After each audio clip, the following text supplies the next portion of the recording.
Ma'asyiral muslimin rahimakumullah.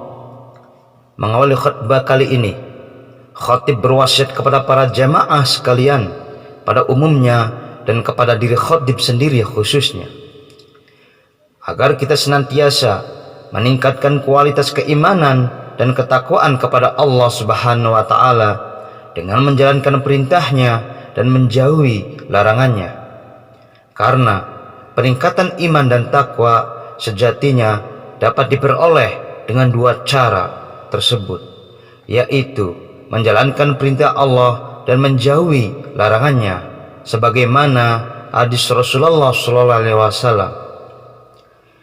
Al-imanu yazidu wa yanqusu, yazidu bit ta'ati wa yanqusu bil ma'siyati. Iman itu sifatnya dinamis, dapat bertambah dan bertambah karena ketaatan kepada Allah atau menjalankan perintahnya, dan berkurang karena melakukan kemaksiatan. Hadirin rahimakumullah, selama 1 bulan penuh kita menjalani ibadah puasa di bulan Ramadan dengan penuh sukacita. Kehadiran Ramadan tidak hanya sebagai bulan istimewa dengan dilipat gandakannya amal kebaikan, namun juga sebagai madrasatul hayat atau sekolah kehidupan, yakni sekolah yang mendidik seorang mukmin agar bisa menjadi mukmin yang lebih baik dengan mengendalikan hawa nafsu, meninggalkan kemaksiatan, dan menjalankan amalan-amalan baik seperti tadarus, sedekah, puasa, sholat sunnah, dan lain sebagainya. Harapannya, selepas Ramadan kita dapat terbiasa dengan hal-hal yang sudah kita lakukan selama 1 bulan lamanya, dan tetap kita lanjutkan di bulan-bulan berikutnya. Semua ibadah di bulan Ramadan yang kita lakukan tentu harus memiliki efek dalam kehidupan kita sehari-hari. Mengapa demikian? Karena status kita sebagai manusia mengharuskan untuk menjalin hubungan yang baik kepada Allah dan juga kepada manusia sekaligus. Hubungan baik saja kepada Allah dengan menjalankan ibadah mahdoh seperti sholat, puasa, zakat, dan haji belum cukup, atau bahkan bisa sia-sia jika kita masih belum bisa menjalin hubungan baik kepada sesama manusia.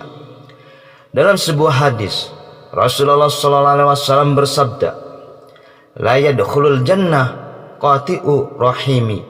Artinya, tidak akan masuk surga orang yang memutus tali silaturahim. Hadis riwayat Al-Bukhari. Dalam Al-Quran surat Al-Anfal ayat 1, Allah Subhanahu wa ta'ala berfirman, "Fattaqullaha wa aslihu zata bainikum." Bertakwalah kepada Allah dan perbaikilah hubungan kalian dengan sesama manusia. Dalam ayat di atas, Allah Subhanahu wa ta'ala memerintahkan hambanya untuk bertakwa kepadanya, yang kemudian diikuti dengan perintah memperbaiki hubungan sesama manusia, yaitu menjalin cinta kasih dan memperkokoh kesatuan. Hadirin rahimakumullah, ada sebuah kisah menarik yang patut kita renungkan tentang kondisi seorang mukmin yang baik dalam berhubungan kepada Allah, namun suka menyakiti sesama manusia. Suatu ketika Rasulullah SAW bertanya kepada para sahabatnya, "Tahukah kalian siapakah orang yang bangkrut itu?" Para sahabat menjawab, "Menurut kami, orang yang bangkrut di antara kami adalah orang yang tidak memiliki uang dan harta kekayaan." Rasulullah SAW bersabda, "Sesungguhnya umatku yang bangkrut adalah orang yang pada hari kiamat datang dengan sholat, puasa, dan zakat, tetapi ia selalu mencaci maki, menuduh, dan makan harta orang lain, serta membunuh dan menyakiti orang lain. Setelah itu, pahalanya diambil untuk diberikan kepada setiap orang dari mereka hingga pahalanya habis. Sementara tuntutan mereka banyak yang belum terpenuhi. Selanjutnya, sebagian dosa dari setiap orang dari mereka diambil untuk dibebankan kepada orang tersebut, hingga akhirnya ia dilemparkan ke neraka. Hadis riwayat Muslim 4678. Dalam kisah di atas jelas bahwa berperilaku baik kepada sesama manusia merupakan hal yang sangat penting, karena pahala ibadah seseorang bisa habis lantaran ia menyakiti orang lain selama di dunia. Bahkan ia pun bisa menanggung dosa orang yang disakiti jika pahalanya tidak mencukupi. Habis pahala, dosa bertambah. Itulah gambaran orang yang suka menyakiti orang lain kelak di hari kiamat. Maka pada momentum Idul Fitri ini, mari kita bersama saling memaafkan, meminta maaf kepada mereka yang pernah kita sakiti, dan memberikan maaf kepada orang yang pernah menyakiti kita. Mengapa maaf menjadi penting? Karena dosa seseorang yang dilakukan kepada sesama manusia tidak akan diampuni oleh Allah tanpa pemberian maaf dari orang yang pernah disakiti. Jika berdosa kepada Allah seperti meninggalkan sholat, tidak berpuasa, tidak berzakat, atau bahkan syirik sekalipun, cukup kepada Allah saja kita memohon ampun.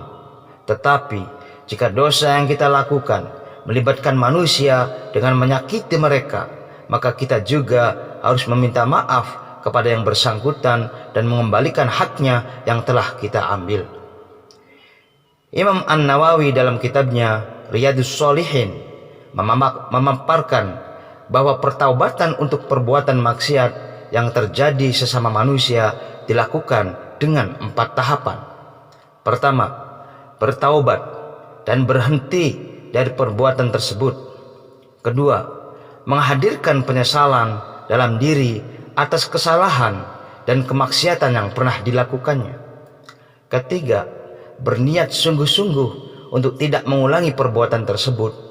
Dan yang terakhir adalah mengembalikan tanggungan atau hak-hak yang telah kita ambil dari orang yang telah kita sakiti. Dalam kitabnya, beliau menuliskan sebagai berikut: wa ayyabro'a min haqqi sahibiha fa in kanat malan aw nahwahu radduhu ilaihi. Jika tanggungan itu berupa harta atau sejenisnya, maka wajib mengembalikan harta itu kepada yang berhak. Wa in kanat hadda qadfin wa nahwahu makannahu minhu aw talaba afwah. Jikalau berupa tuduhan zina atau tuduhan lainnya, maka hendaklah mencabut tuduhannya tadi dari orang itu atau meminta maaf kepadanya. Wa in kanas ghibatan istahallahu minha, dan jika berupa pengumpatan, cacian, ghibah, dan kejahatan lisan lainnya, maka hendaklah meminta maaf kepada orang yang telah disakitinya. Itulah penjelasan Imam Nawawi tentang pertaubatan atas maksiat seorang hamba yang menyakiti sesama manusia. Hadirin yang dirahmati Allah, semoga dengan berhasilnya kita melalui tempaan diri di bulan Ramadan, kita dapat menjadi pribadi yang lebih baik dalam beribadah kepada Allah dan membawa kebaikan sosial yang lebih baik dalam kehidupan kita. Amin. Aqulu qauli hadza wa astaghfirullah li wa lakum wastaghfiruh innahu huwal ghafurur rahim.